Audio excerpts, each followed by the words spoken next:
This is the Benchwarmers Trivia Podcast.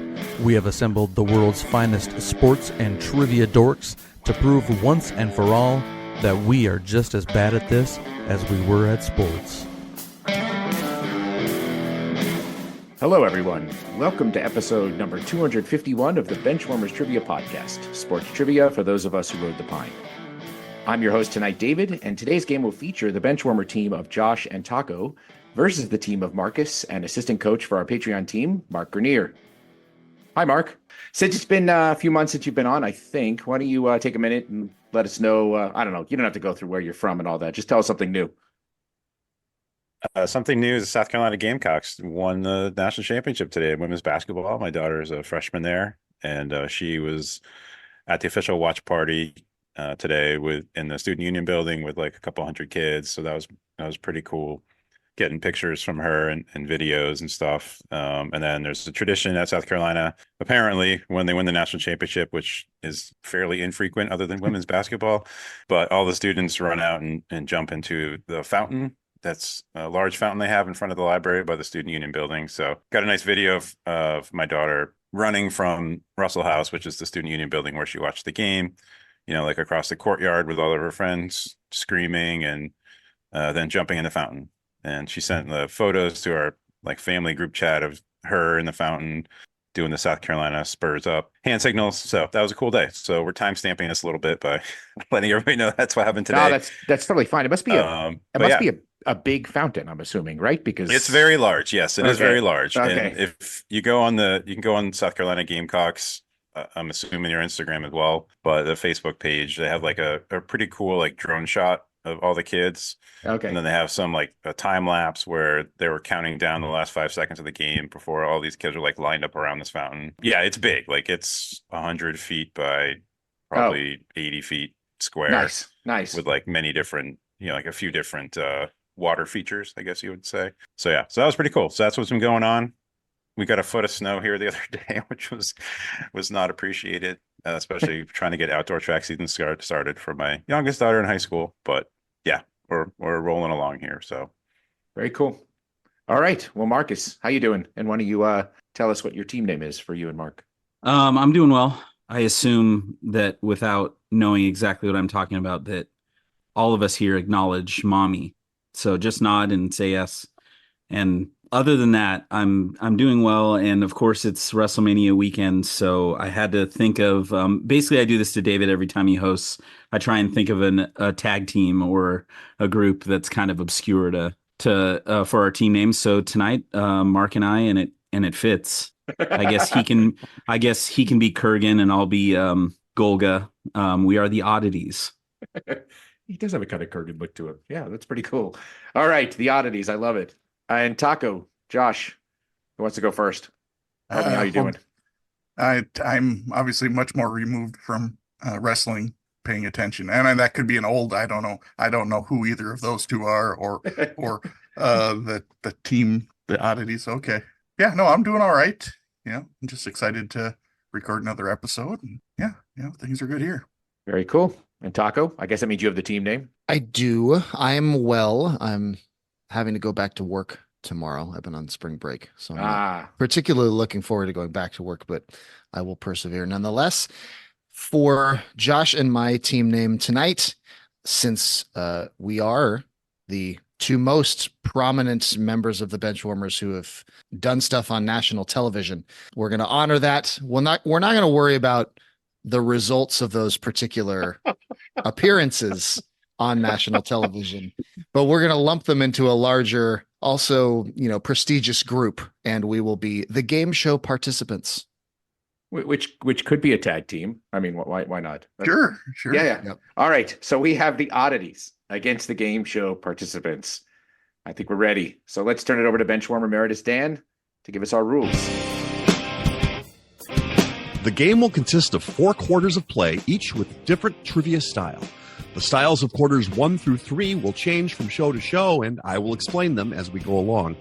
Like any good sporting event, we will have a halftime show after the second quarter with entertainment questions. And in the fourth quarter, our teams will wager from their points accumulated to see who are today's clipboard captains, to be honored like the true benchwarmers they are. All right, Let's get this game underway.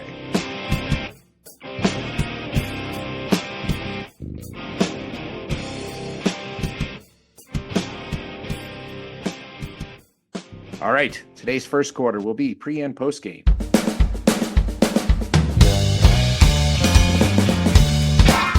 Pre and post game.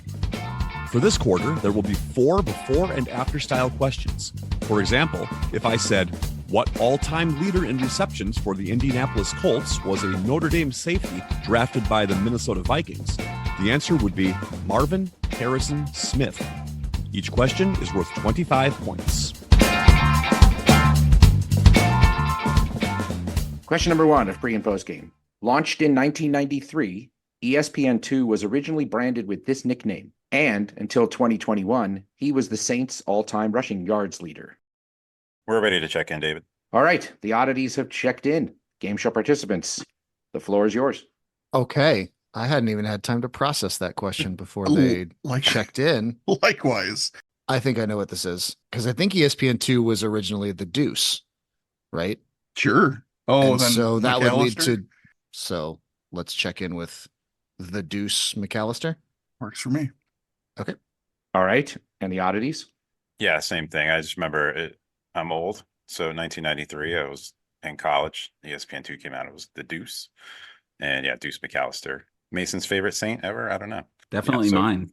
The Deuce McAllister. That is correct. It is the Deuce McAllister. It's one use of an article that I think Josh can get behind. All right. Question number 2. Attended USC initially on a football scholarship, but went on to win the American League Rookie of the Year and MVP in 1975. And his teammate and roommate at USC, who himself went on to an NFL Hall of Fame career. David will check in. All right. Again, with the rapid check-in, the oddities have checked in, the game show participants, yours to talk about. Thoughts on this one, Josh? Trying to think. 75. I thought 2 things that kind of fit that time frame and have a very clear word in the middle are Fred Lynn and Lynn Swan. Oh, yeah. How do you feel about that? I don't like know. that. I don't know for sure on the years, and I don't know for sure that Fred Lynn went to USC, but I don't either, but that seems the right time frame for him. I like that. okay, let's check in Fred Lynn Swan. All right. And the oddities? So Red Sox fan here, so maybe that's a little bit of an edge, but yeah, Fred Lynn, I think, is the only guy to ever win the MVP and Rookie of the Year. David, I'm sure, will tell us in the same season. So yeah, Fred Lynn, and then yeah, Lynn Swan. I did not know that either of them went to USC. Frankly, couldn't have told you where Lynn Swan went, but it certainly fits. So Fred Lynn Swan. Yeah. So first of all, my only comment here is leave time for Markkus to rant about Lynn Swan being in the Hall of Fame. But before we get to that, yeah, Lynn Swan was part of the great USC teams in the early 70s. Fred Lynn was the first person to win the MVP and Rookie of the Year in the same year and was the only one for a very long time until Markkus? Ichiro. That's right. Until Ichiro did it. Now, of course, that one's, I mean, it's not quite tainted, but he was a professional for a long time before he came to the majors, obviously. Fred Lynn was not quite the same, but still, on paper, the only 2 guys who've won the Rookie of the Year and the MVP in the same season. I mean, he's the real hit king. Let's just say, call it like it is. I got no problem with that, No for doubt. sure. All right, let's go on to question number 3. In a career that lasted from 1990 to 2007, he played for the Royals twice, the Orioles twice, the Marlins twice, won 2 World Series rings, homered in his only All-Star game at bat to win the All-Star MVP, and the uniform number that he wore for most of his career. All right, we're checking in, David. All right, the oddities have checked in again. Game show participants, give you a couple minutes. I think we're pretty close. The first half feels, at least with the Royals twice, Marlins twice part. Yeah. I don't remember him as much with the Orioles, but He was definitely there. So yeah, is Jeff Conine. And then what to make of the second half. I think 19 is the only thing it can It's got to be the only one that 'Cause makes sense because, It like, can't be 9 because no, then it doesn't fulfill. right, David And- is like and- me, a stickler on having 2 things, right? right. And I don't think Jeff Conine was wearing like 96 or something. I don't think back in the time frame people were wearing crazy numbers usually. No, unless it was like Turk Wendell in 99, but that's don't- that. I don't think so. Yeah, so Jeff Co 19. Yeah, that works. All right, we'll check that in. All right. And the oddities, what did you guys have? Well, we had a very similar conversation because the teams for me immediately, I was like, well, that sounds like Jeff Conine. And then I was like, I thought he wore, I'm almost positive he wore 9 at some point. But that doesn't fulfill the, and Mark and I are just sitting here looking at it and going, is he trying to be sneaky but not being successful at it? And then we were both just like, I guess it has to be 19. So we also checked in with Jeffco 19. Both teams are receiving points. Yeah, there was nothing too terribly sneaky. I think he only wore 19 and 18. I don't think he wore 9, but I'd have to go back and check. Yeah, I totally forgot. I remember that he won the All-Star Game MVP, but I didn't realize it was his only ever at bat in the All-Star Game. He had 1 at bat. He played in 2 All-Star games. He had only 1 at bat. He hit a home run. It was a go-ahead home run. I think it was the 95 All-Star Game and won the MVP. So there you go. All right, this last one's kind of long. Question number 4. NFL North receiver who finished 3rd in the NFL in receiving yards and tied for 2nd in total receptions in 2023. And the school that this year almost made their first NCAA March Madness since 1986 when they had a 6-point lead with 27 seconds left in the conference final, only to lose to the team that would eventually go on to beat Auburn in the first round. Check it in. All right. Once again, the oddities have checked in first. It's going to be a pattern. Game show participants, time to talk it out. Okay, so the second half's Brown. So then it's going to be, I said Amon-Ra St. Brown University. Yeah, let's do that. You check that. I like that. I like that David's like processing his own traumas through this podcast. It's a very healing and holistic experience. Yeah, let's check in Amon-Ra St. Brown University. All right, and the oddities? Yeah, Amon-Ra St. Brown. As soon as I saw the part about had a 6-point lead with 27 seconds left, Brown was like terrible in the Ivy League this year. I know they won like their last 6 or 7 games or something like that to get into the Ivy final. I think they knocked off whoever the 1 seed was. Princeton earlier. Was it Princeton? Yeah. Mm-hmm. So yeah, we checked in with Amon-Ra St. Brown Bears. I wasn't sure exactly. I'll accept that. Yeah, I'll accept that. So Brown University, Brown Bears. Yeah. Both work. I'd written university, but yeah, Brown Bears works. And yeah, you're right, Mark. I think they were in 7th or something. They won a 6-game winning streak. The Ivy League just started a tournament not that long ago, but it's only the top 4 that make it. So they went in as the 4 seed. They beat Princeton. They had Yale on the ropes, and they just choked. And yes, Tako, I am. Yeah, it was a very self-indulgent question / maybe, I don't know, cathartic to get it out in the form of a question. But yes. Too much Brown. Right, exactly. This is just me, Josh. This is the men will start a sports trivia podcast instead of going to therapy. Oh, Markkus, as soon as I said it, I knew you were going to chime in with something. Come at my teammate like that, Josh. # too much Brown University. Exactly. Got to be a little bit careful there. All right. So after the first quarter, we have 2 perfect games going. We have the game show participants with 100 and the oddities also with 100. We wanted to let you know that we are on Patreon if you'd be interested in supporting us financially. Your contributions will be used to help us cover the costs that it takes to bring you the high-quality sports trivia that you have come to expect from us. There are also some great perks that come with the Patreon membership to the Benchwarmers Trivia Podcast, including bonus episodes and Benchwarmer swag. You can find us at patreon.com/benchwarmerstp. Thanks. Today's second quarter is going to be let it ride or throw in the towel.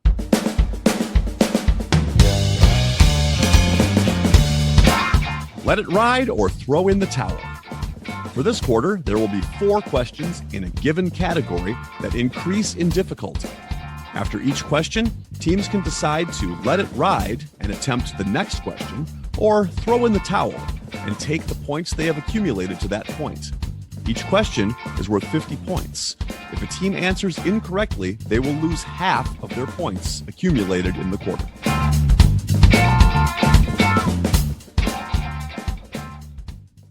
All right. The theme of this Let It Ride, Throw in the Towel will be sports personalities who have the same name. That's first and last name. Okay? Same first and last name, not necessarily spelled the same way. So I'm going to give you a description of both of them, at least in some form, and you just have to give me the name. Nice and easy. All right. Question number 1. Only person to win an NCAA football title as a player, NCAA football title as a coach, and Super Bowl title as a coach, and 7-time NASCAR Cup Series champion. We can check in. All right. The oddities have checked in again, right out of the gate. Game show participants, yours to talk out. Jimmy Johnson. Yes. Oh yeah, that works. Yeah. Yeah. The first one's supposed to be real easy. And I was like, huh? Yeah, it was I was running through the wrong answers for NASCAR Cup Series champions in my head until I was like, oh yeah, it's Jimmy Johnson. So check that in. Mm-hmm. All right. And the oddities, what'd you guys have? Jimmy Johnson. All right. Both teams receiving points. So for question 2, let's let it ride or throw in the towel. So let's go to Mark first, since you're our guest. You going to go for it? Of course. Okay. I have to ask. It's part of the game. And game show participants? Yep. All right. What are we going to do? Just sit here? Yeah. Fair enough. Well, it's gambling all those fake points. I dare you. Perfect. All right. Question number 2. Drafted in 1993, he had a 14-year NBA career playing for the Sonics, Nuggets, Bucks, and Timberwolves, and just missed overlapping his career with his namesake, an NBA legend. We will check in. The game show participants have checked in. So the oddities, it's your time to talk it out. Oh my gosh. Okay. Thank you for indulging me. I know Vin Baker was in that draft. That's one thing I do know for sure. Who played for the Sonics and the Bucks. Not drafted by the Sonics, though. He's not the namesake of an NBA legend, though. No, but I forgot about that part of the question. I was just looking at 14 years. I'm looking at the teams. There's one very prominent Sonic legend that has the same name as an NBA legend. And he wasn't Magic. It's Irvin Johnson. Irvin Johnson. Okay. Yeah. He played center. He was terrible. I almost threw that out as just being like, I'm trying to think of NBA legends who retired like around 1992. And I'm like, well, it's not Magic Johnson. It's not Larry Bird. It certainly is. He was number 50. Yeah, he was bad. That's why the Sonics, when they lost when they were the 1 seed, it was because Dikembe Mutombo absolutely punked out Irvin Johnson. So yeah, we'll check in with Irvin Johnson. All right. And the game show participants, what'd you guys have? Yeah, I went at it from the second half of I'm going to think of NBA legends until one of them clicks that there was a second guy that had that name. And yeah, the timeline fit of, Magic retired 92, 93, and Irvin Johnson is a name. I didn't know anything else about him other than I knew there was a guy, but that's what we checked in with, Irvin Johnson. Both teams are receiving points. Well done. Well done. Yeah, he was a guy. That's a good way to describe him. He was sort of nondescript. He came out of University of New Orleans. Everyone was just like, who's this Irvin Johnson guy? Magic had retired. I mean, obviously all of a sudden, but I think it was late 91, but then he came back to play in the All-Star game, but he was pretty much gone by 93, although he obviously played in Barcelona. So, all right, let's go to the game show participants first. Would you like to let it ride or throw in the towel? Yeah, we'll let it ride. All right. Mark, what would you like to do? Since you're our guest. I assume we're going to go Markkus, right? Like, yeah, what are we talking about? Absolutely. Yeah, I mean, I'm just confirming. All right. Question number 3. Part of a Dodgers infield that played together for 8.5 years, along with Steve Garvey, Davey Lopes, and Ron Say, and was inducted into the Basketball Hall of Fame in 1975, even though he was coach of the Seattle Supersonics at the time. We will check in. All right. Game show participants has checked in. The oddities. You have about a minute to talk this out. We don't want to talk about Markkus. Oh. Old Dodgers infielders. I don't know. I messaged you earlier. Like I didn't watch the National League when I was a kid. I wasn't on TV. I watched the Red Sox on Channel 38. There were no national games really on. I was trying to go through my Rolodex of like early 80s Topps baseball cards, just trying to think of guys. I think it's the shortstop. I think. Do you have any idea? You just can't pull the name? No, not really. I'm just trying to Gary Templeton played infield back then. He was on the Padres later on. I don't know. I think he played shortstop because Steve Garvey played first. Ron Say played third. And David Lopes, I'm pretty sure, played second. But I was hoping you could think of like a Sonics coach. Okay, so Lenny Wilkins, I know he left, he coached them for a while, he left, and then he came back and then won the championship. Yep. And I have to think this was in between then. I know Bill Russell coached them for a minute, but that's like the extent of my like older. Yeah, I mean, none of those are ringing a bell as an infielder, but that also doesn't mean anything. Like, I just might not know that there was a guy named Lenny Wilkins There's a who played shortstop named shortstop. named Lenny Wilkins. Yeah, exactly. I mean, I just might not know that. I just don't know the years, honestly. Like, I feel like it's right there. But I don't know for sure who was the coach at the time. Well, I mean, Lenny Wilkins, I think, is probably as good a guess as we're going to have. He was a coach of the Sonics in the 70s. Twice. Okay. Apparently. Twice in the 70s. Yeah. Like, so I don't have anything else. okay. All right. We'll check in with Lenny Wilkins. All right. And game show participants. Well, the name that we checked in with got mentioned by the other team, but was not Lenny Wilkins. The one tie I had to this was there was a Dodgers manager in the late 90s named Bill Russell. I don't know if it's the same Bill Russell that was in the infield with Garvey Lopes and Ron Say, but at the very least, that's a guy on the Dodgers who, MLB teams tend to bring back their old players at times to manage. And then Josh came through with, didn't Bill Russell coach the Sonics after the Celtics? And those two things together were good enough for us to check in. So we checked in with Bill Russell. One team is receiving their points. The answer is Bill Russell. Mark, I was doing a reach back to the 70s thinking, as soon as you said you only watched the American League, I felt bad because these guys they actually have the record for playing. I think it's like the most number of games in a row as an infield. And I know they played 8.5 seasons, which is completely unheard of now to play 8.5 seasons as an entire infield together. But yes, it was or is Bill Russell. That is correct. And yeah, he was. Oh, Markkus, you were right there. He was the coach in 75, and that's right when he was inducted. I think Lenny Wilkins must have been inducted way after that. But I can't remember when he was inducted to the Hall of Fame, but it must have been way after, I think. All right. Well, we have one team who has a decision to make. Game show participants, would you like to let it ride or throw in the towel? So just real quick, if we get it wrong, we'll still be up 25 points. Right. Because they dropped down to 150. We're at 250. We can either gain another 50 or lose 75. That one got a little dicey. That one got very dicey. And I don't know. I'm fine if we just don't, and then he'll just tell us what the question is anyway, and then we can all talk it out together. That's fine with me. Let's make the smart business decision rather than and the thing that David, right.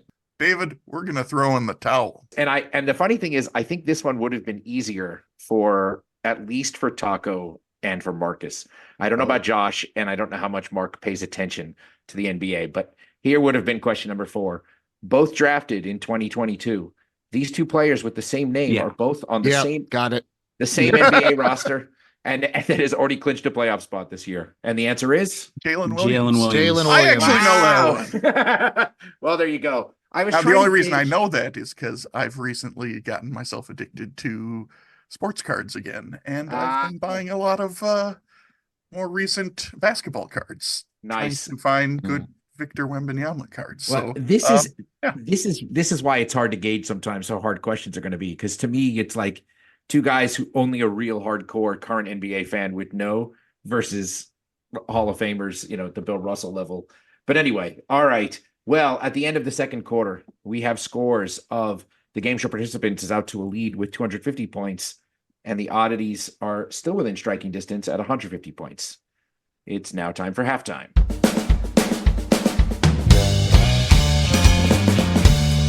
It is now time for the halftime show. There will be 3 entertainment questions pertaining to sports, with each question worth 25 points.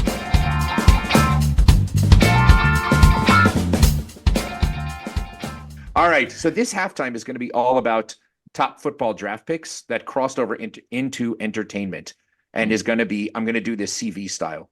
So question number 1, Chosen number 1 overall in the AFL draft and number 12 overall in the same year's NFL draft.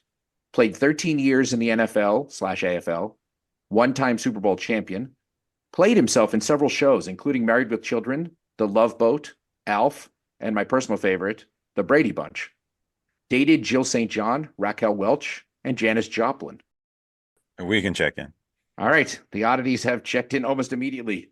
Game show participants scratching their heads. Yeah, there's a lot of pop culture touchstones that are not my pop culture touchstones. I mean, I've watched all those shows, but to pick out a cameo in each of those. Right. This be Joe Namath? I could easily see him having been guesting on those things because I'm assuming he was drafted in both drafts. Uh-huh. And he didn't have an incredibly long career, right? No. And, the one-time Super Bowl champion fits. Right.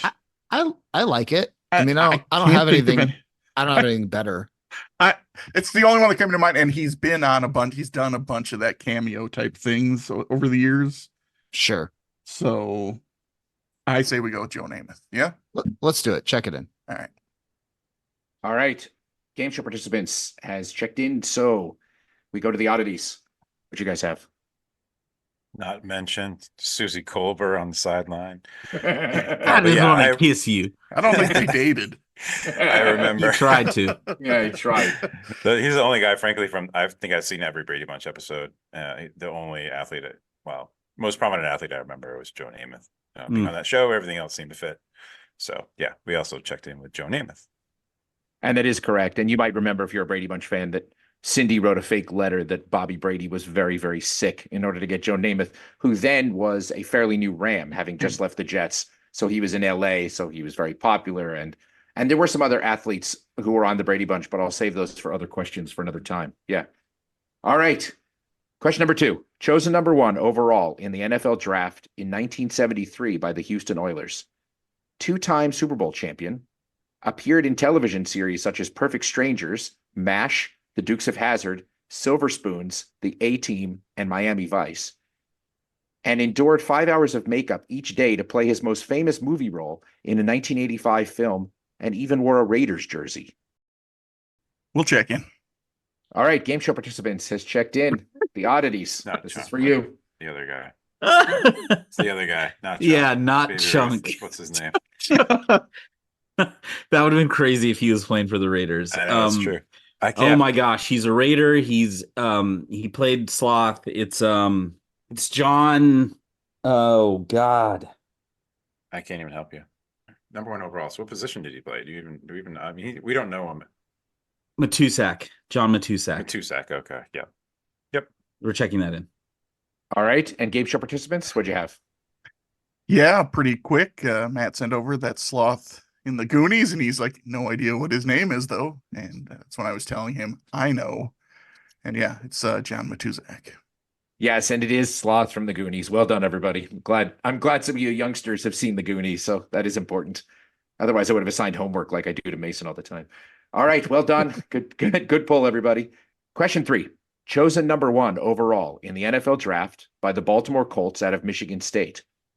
1-time Super Bowl champion. Appeared in television series such as Good Times, The Odd Couple, Taxi, and Married with Children. Played the same character in 6 of 7 movies in a 1980s movie franchise. We'll check in. Oh Wow. no! Don't do that. All right. Out of nowhere, the game show participants have checked in. The oddities, time to talk it out. Oh man. I don't know. I think you're on the right track. It's got to be a horror. All those horror movies. Yeah. But Robert Englund played Freddy. I can't remember who played Jason Voorhees, but he wasn't even the villain in the first one. But I guess it could have been the same guy. I know. Here's the stupid thing, Mark. I know that Kane Hodder played one of the iterations. I think he did Jason Voorhees in like 3 or 4 movies, which is stupid that I know the name of somebody who's not this person. Did he go to Michigan State? Did Kane Hodder go to Michigan State? I don't think so. And he definitely was like Jason in the later iterations of the franchise. Yep. Oh Yeah, gosh. don't know. No. I was hoping for like a Merlin Olsen Yeah, I know question it's like or Alex like, Karras, Merlin Olsen, all these guys who yeah, are on TV. Nnamdi Asomugha, Hmm. Thomas Jones. Not picked up number one overall. None of No, those none of guys them. picked number one overall. Gosh. I got nothing really. They're trying to think of Michigan State guys who were drafted number one. I'm guessing by the Colts. Like I'm guessing this is sometime in the '70s, and then played in the Super Bowl, and then became an actor. In the '80s, in these horror movies or whatever. I can't think of a 7-movie '80s seven movie. That's why I was really taken aback. I was like, 7. I mean, there weren't 7 Revenge of the Nerds. Thank God. Were There there? should have been. Thank. I know. All right, I'm going to need an answer Yeah. I don't know. or a tap. We'll say we'll say my name. We'll check in with Kane Hodder. All right, and the game show participants. Not a horror franchise. Mm. And they were pumping these out, and they are not good movies, but I think I saw most of them growing up. This would be the Police Academy films. And that would be one Bubba Smith. That's right. One team will be receiving points, and the correct answer is Moses Hightower from the Police Academy movies. Bubba Smith. Yeah, number 1 overall pick. And I was going to go the Merlin Olsen route because I'm not too embarrassed to admit that I've seen every episode of Little House on the Prairie about 4 times. So, but I don't think Merlin Olsen was drafted that high, but I'd have to go back and look. But anyway, all right. Well, we've reached the end of halftime, and the lead is just slightly bigger now. The game show participants is at 325 points. The oddities at 200 points. Today's third quarter will be David versus Goliath.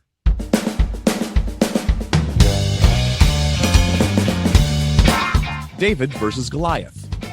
This quarter will consist of 3 pairs of questions, one easier, David, and one harder, Goliath. After hearing both questions, the teams will pick one of the 2 questions to answer, either David or Goliath. Each David question is worth 25 points, and each Goliath question is worth 50 points. David v. Goliath, question 1. David, by round, who is the latest quarterback drafted to win a Super Bowl, getting selected in the 17th round, 200th pick overall, and winning Super Bowl 1 and 2? Goliath, by overall pick number, who is the latest quarterback to win a Super Bowl, getting selected 227th overall? David, we will check in. All right. Game show participants has checked in. The oddities, you get to talk this out. Bart Starr, obviously, is the David.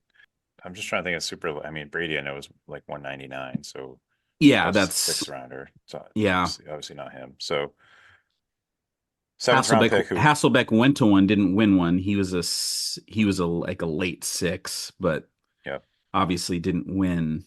I mean, McMahon had to have been drafted higher than that, right? Yeah, I would think.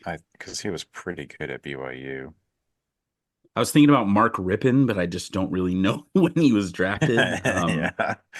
Or was Jay Schrader? Did he win one for the now Commanders as well? The redacted, as I called him in the last episode, I recorded. Yeah. I mean, was Doug Williams drafted? Yeah, he was drafted. Yeah, he was drafted by Tampa Bay. I just don't know that with any confidence that we can realistically. Yeah, I would need an additional 10 minutes and I think I could get there like by going back through it all. But with this limited time, we might as well just take the points and move on, live to fight another day. Yeah.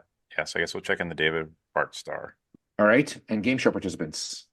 This is where writing trivia comes in handy because I'm almost positive that I've seen this in looking up something else. And also if the Goliath is correct, it's a guy that I have gotten wrong on this very podcast before, and I don't want him to turn into my own personal Eddie George. So we are going to check in with the Goliath of Brad Johnson. Both teams will be receiving points. Yeah. So Bart Starr was the obvious David, won the first 2 Super Bowls, and Brad Johnson, I think it was 92. I should have written this down. Was drafted originally by the Vikings. In back then it was more than 7 rounds. I think it was probably the 9th round he was selected and then made his way to Tampa Bay and eventually won the Super Bowl. So that is correct. It is Brad Johnson.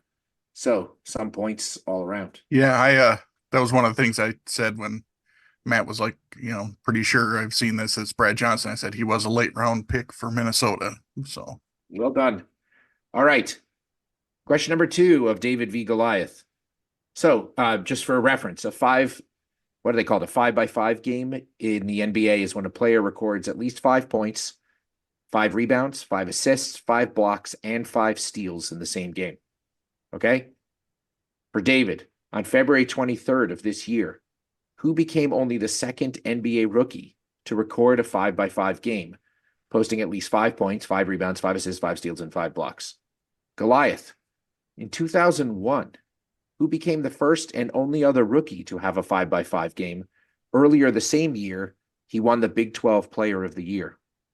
We're going to check in. All right. The oddities have checked in. Game show participants, it's yours to talk out.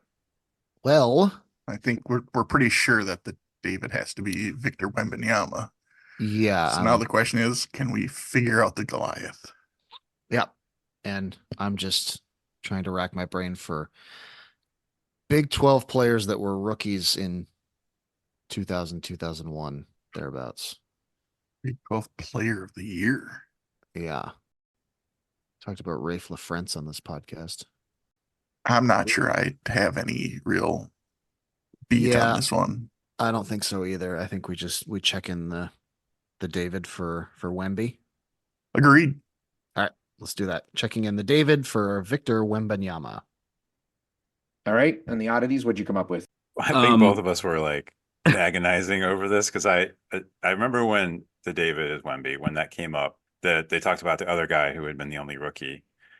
And it took me a second, and Markkus and I were both putting our heads in our hands. And I messaged him like, it's the guy who played point guard at Iowa State. And I'm like, Marcus Pfizer kept coming into my head. And I'm yes, like, I was just about Marcus to say, Pfizer. I was like Iowa State, Markus Pfizer was the first thing that came up. Yep. And I was like, no, it can't be him. And then I was like, I know that draft pretty well. That's the Kwame Brown draft, Tyson Chandler, Pau Gasol, Dasana Diop, like, and I was like, I told Mark, I was like, I just need a minute. I was like going through it in my head. And then the name finally came up. We were both sitting here, heads in hands, and I was like, oh God, Iowa State, Indiana Pacer legend. We're checking in with the Goliath, Jamal Tinsley. Both teams are receiving points. Yeah, when I saw this, I was pretty shocked. I mean, it can't be that common for any guard. And he was only probably 6'2" to get 5 blocks in a game. Yeah. I mean, he must have been guarding somebody like Muggsy. But anyway, yeah. So there you go. It was Jamal Tinsley, and yeah, so points all the way around. Good job. It's such a weird draft too, because it had like guys who were like really brief, like pretty good, like Mehmet Okur was in that draft, Gilbert Arenas, Gerald Wallace, and Zebo. I'm pretty sure he was that draft.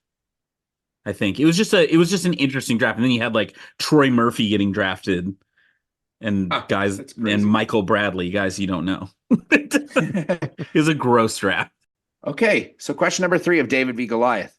Now that everybody knows what the 5x5 games are, what Hall of Famer owns the record for most 5x5 games, doing so 6 times from 1987 to 1993 while playing for Houston? Goliath, who's the only other player to have more than one 5x5 game in the NBA, completing 3 such games between 2003 and 2006, and also became the first pure forward to lead the NBA in blocks in 2005. We're checking in. All right. The oddities have checked in. Game show participants, you have about a minute. Okay, we were getting somewhere. We got the David out of the way with Hakeem. The Goliath, mid-2000s forwards known for their defense.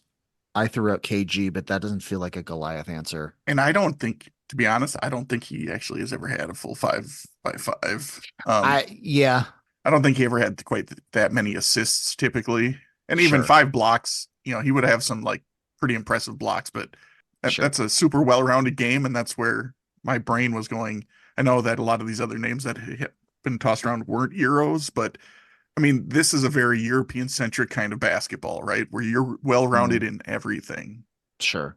So that's where my brain was wanting to go. And then Okay. And so the name that if we're thinking Euro, then the name that I thought of that I know he made some all defenses in the mid 2000s was Andrei Kirilenko. I like that a lot when you'd sent that, like that. Okay. He was definitely a guy who, he had good enough, hops to block, and he was a really well-rounded player. So, right. So if you're feeling like you want to go for it, we've got a little bit of a lead. So we do. We can risk it. I don't know the math, but we could probably risk it and still potentially we're still in the lead ahead. if we get it wrong. Right. So do you want to go for it? Yeah, let's go for it. Okay. We will check in the Goliath with Andrei Kirilenko. All right. And the oddities, what did you have? So I started with who won the 2005 NBA championship. Because, we're like, it's Hakeem, David, but we need points. And Markkus started talking about Gerald Wallace. And then it was like, wait, no, the Pistons won. And then both of us, our eyes just went really big. And we're like, Tayshaun Prince. He did a lot of stuff for those Pistons teams. So he was on a bunch of all NBA defensive teams. Now the problem is and I'll say this because I sent it to Mark after you guys said Andrei Kirilenko. I was like, that's a really good answer. Yep. And he probably was more offensively inclined within that offense at that time. So the assists would make more sense, I think. But I don't know. I like Tayshaun Prince as an answer. And like Mark said, we're trying to get some points. So we checked in the Goliath with Tayshaun Prince. Well, one team will be receiving points. So first of all, obviously David is Hakeem Olajuwon, but the Goliath is Kirilenko. That was a really good pull. And if you look great pull. If you look back at the seasonal leaders in blocks, it's like Dikembe, and then Sean Bradley, and then Camby, and then Mourning, and then Theo Ratliff, Ben Wallace, and then out of nowhere there's Andrei Kirilenko. So he's listed as like, I don't remember him playing small forward as much. I mean, I remember him more as a power forward, but anyway, good pull, guys. Really, really nicely done. Yeah, the only thought I had is that Tayshaun probably, I don't know if you'd consider him a pure forward, because I think sometimes there'd be times where he'd maybe play the two. Yeah, he'd play the two. Yeah. Well, I mean, we're talking about two guys that truly, like, I feel like would be even better in today's game because they're those guys that can guard 1 through 5. Like, yes. For sure. Like right now, Tayshaun Prince and Andrei Kirilenko would be making crazy money. Yes, they were like exactly what you want in the game. Yes, right now. absolutely, no question. 100% spot on. All right, well, that brings us to the end of the third quarter, and we've got a growing lead, unfortunately, but the game show participants is up to 450 points. The oddities are at 275. Still mathematically possible. That will bring us to the fourth quarter.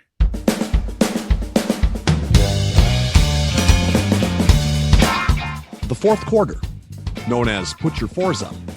This quarter consists of 4 categorized questions that teams will wager up to 100 points each, not to exceed their current point total. All right. I get a little lazy on my categories, and I went back to the well. So question number 1 is not really a David question. Question number 2 is a little bit of a David question. Question number 3, more of a David question. And question number 4, definitely a David question. So question number 1, not really a David question, will be NFL. Question 2, a little bit of a David question, NBA.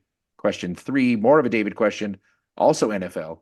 And question 4, definitely a David question, is, let's see. Let's call it sports geography.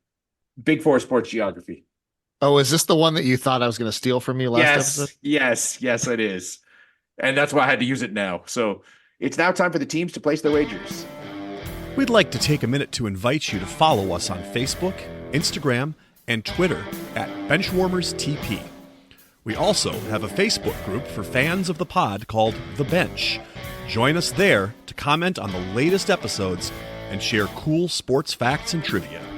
If you'd be willing to rate and review us on iTunes or Stitcher, we'd greatly appreciate the support so that other people may find this podcast. Thanks.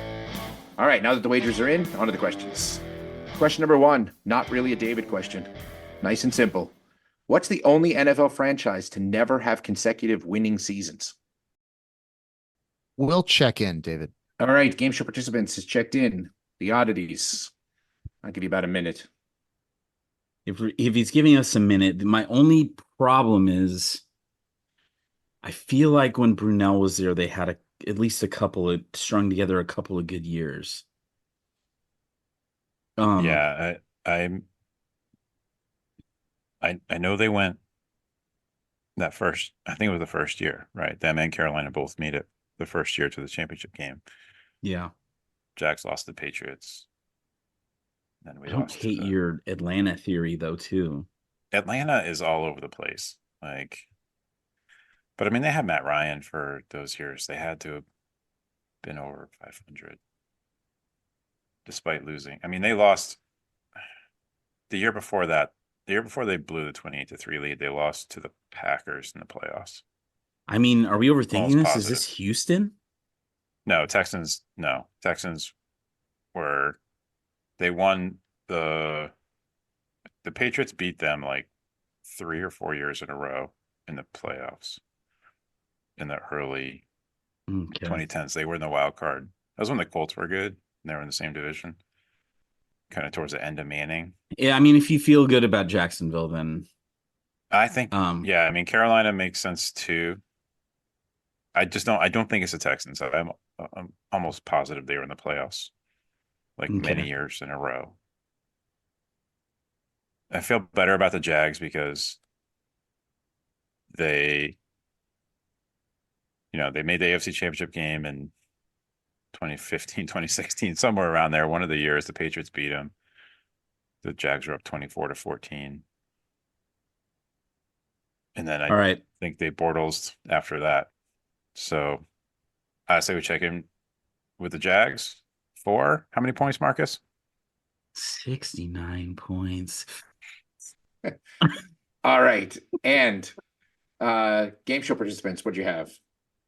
I'm thankful for Mark because his poo-pooing the idea that it's the Texans makes my answer feel that much stronger. We did not go with the Jacksonville Jaguars because I feel like they've been over 500 the last 2 seasons. I think. I can't barely 100% remember, but I think you're right.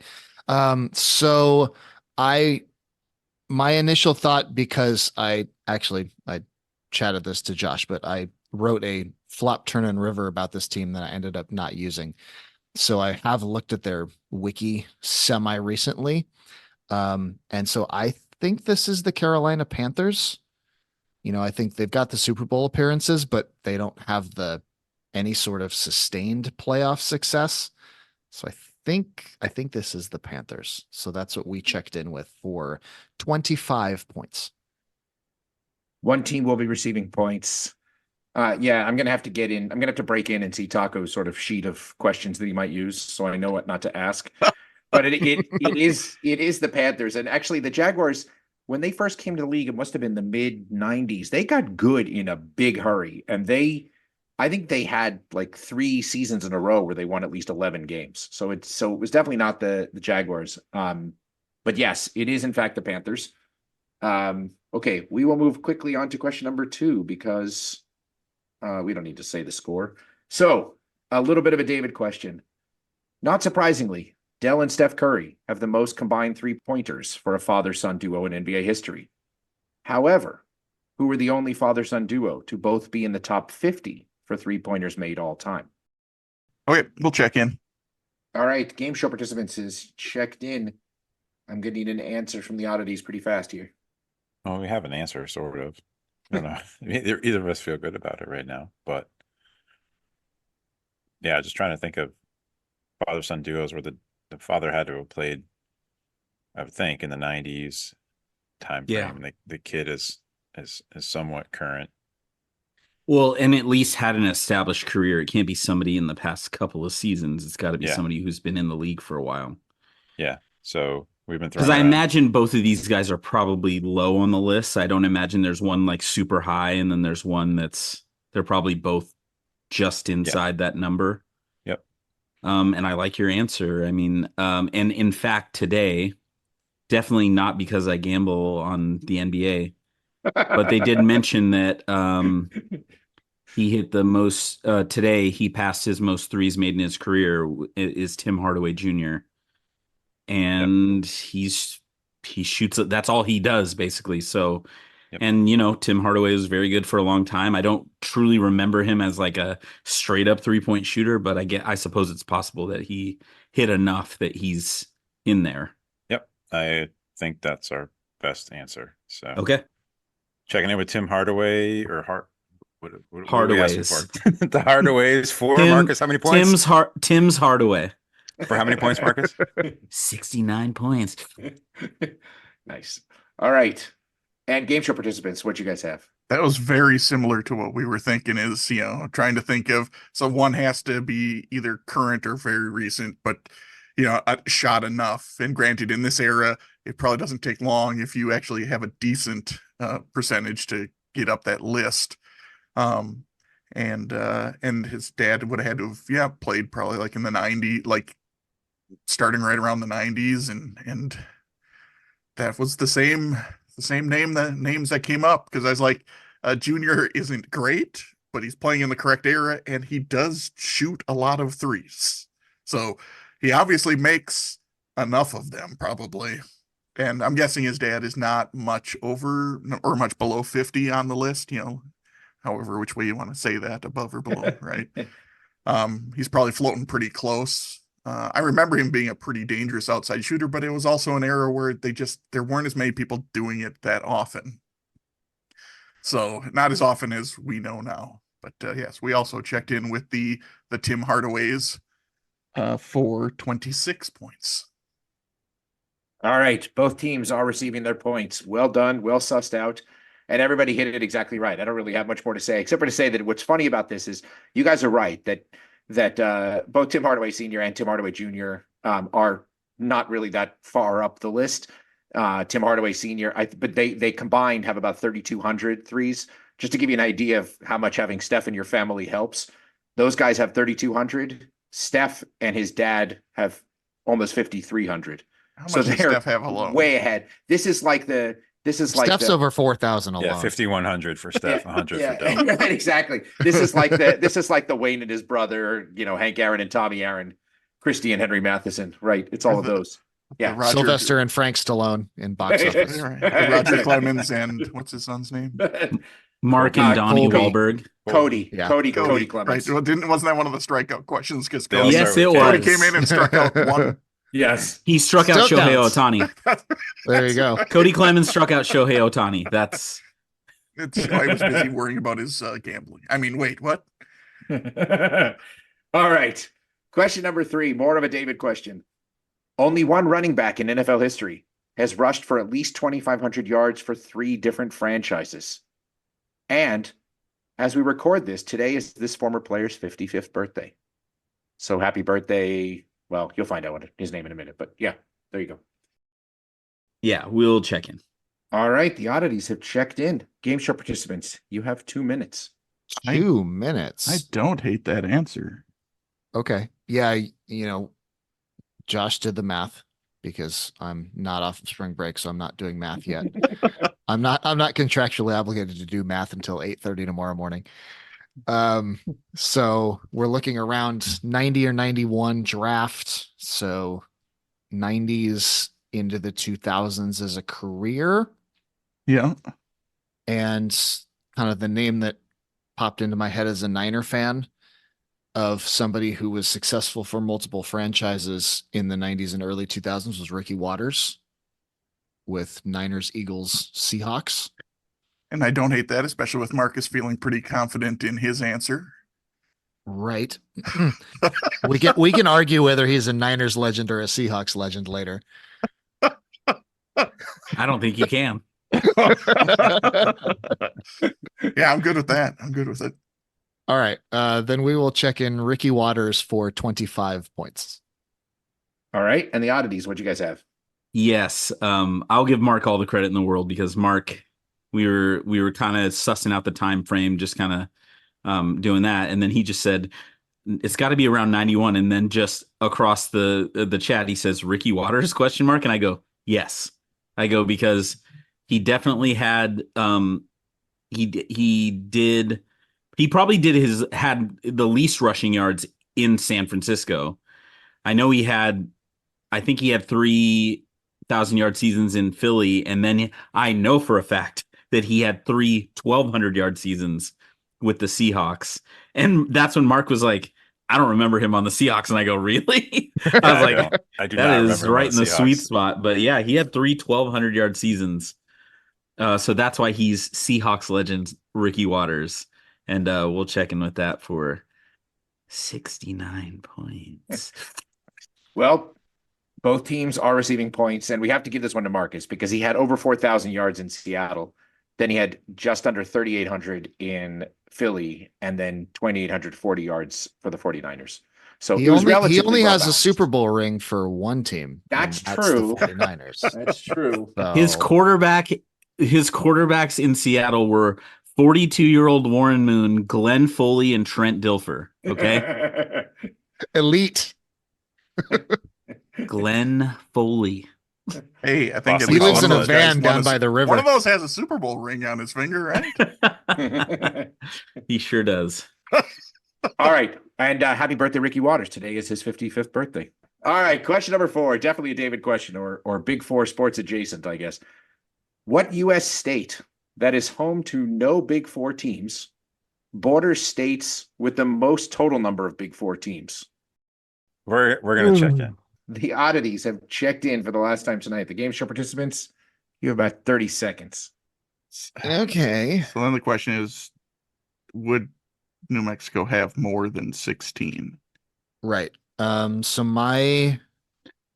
currently, just to catch the listenership up, our current leader in the clubhouse is Iowa with 16 teams bordering. Yeah. So let's see. Utah's got so if we're thinking New Mexico, Utah's got 1, Colorado's got 4, Arizona's got 4. Yeah. Oklahoma's got 1. So then Texas has 2 plus 2 plus 2. They have 3 plus, in one of them. They have 3 basketball. Yes.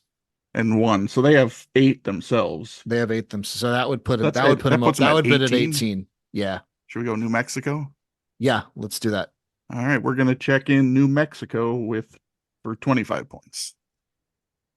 All right. And that brings us back to the oddities for the last time tonight. What'd you have? Love geography questions, David. One of my favorite things is geography, especially United States. So I immediately thought of a somewhat that southeastern state that does not have a sports team but borders a lot of states, and that is Arkansas. If I am correct, I have Arkansas bordering Texas, Oklahoma, Missouri, Louisiana, and Tennessee. I could be wrong. And we had something like 19 teams in those 5 states. So that's what we checked in with, was Arkansas for Markkus. 68 points. Well, it was a valiant effort, but neither team has nailed the answer here. Oh.